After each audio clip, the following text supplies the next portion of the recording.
Alright, I guess the fourth time's a charm today. My name's Tim Nash.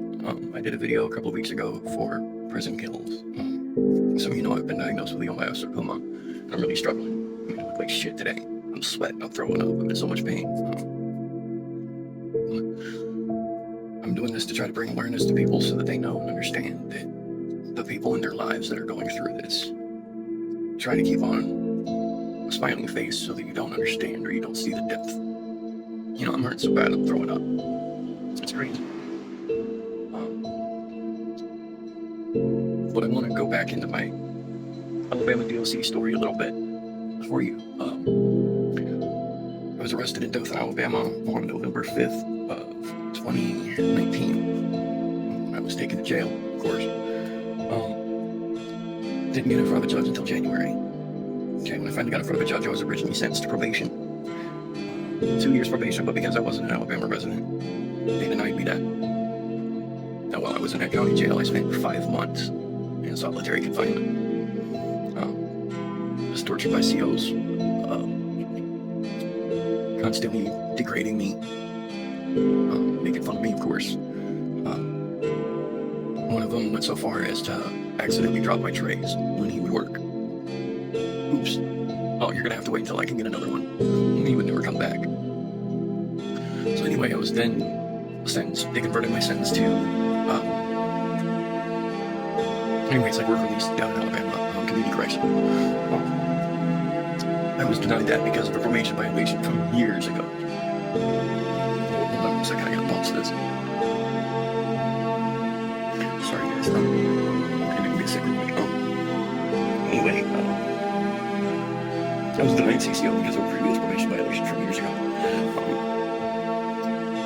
February 15th-ish, I found out that they denied me CCO and they were going to sentence me to 2 years in prison for Class D felony, by the way. What happened is I was working a carnival down there at Peanut Festival, and the guy who was working the booth with me went to go use the restroom with his pack of cigarettes, and they came back.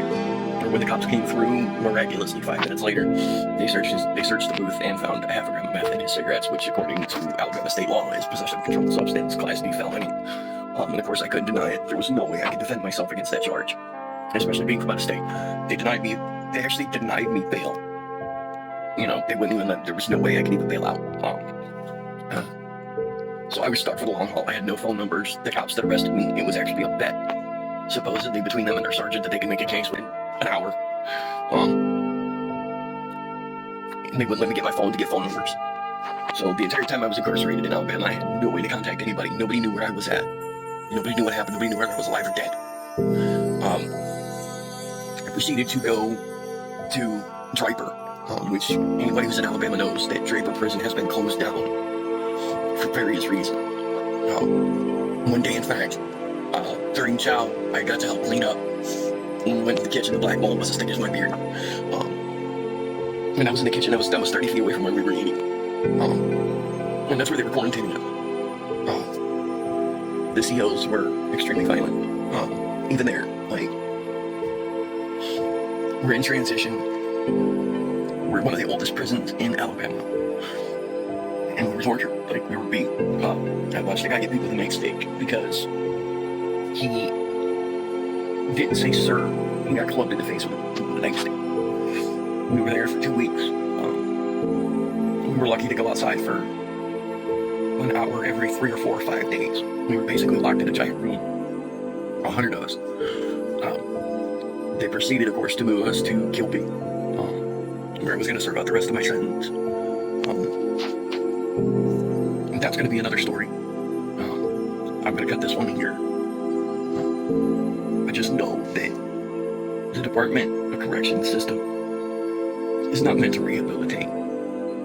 It's really not. Okay? It breeds criminals. You have to become a better criminal just to survive. The hook in my lip as a result of being beat. It's a twitch, a tick, that I didn't have before. As a result of being beaten, I got beat because I brought a piece of cornbread out of the chow hall. It killed me. I'm going to get into that later. Please, if you're able to, I'm doing fundraising to help cover the $5,000 for treatment. There's 4 treatments, so it's going to cost me 20 grand. I don't have that. I'm struggling to eat.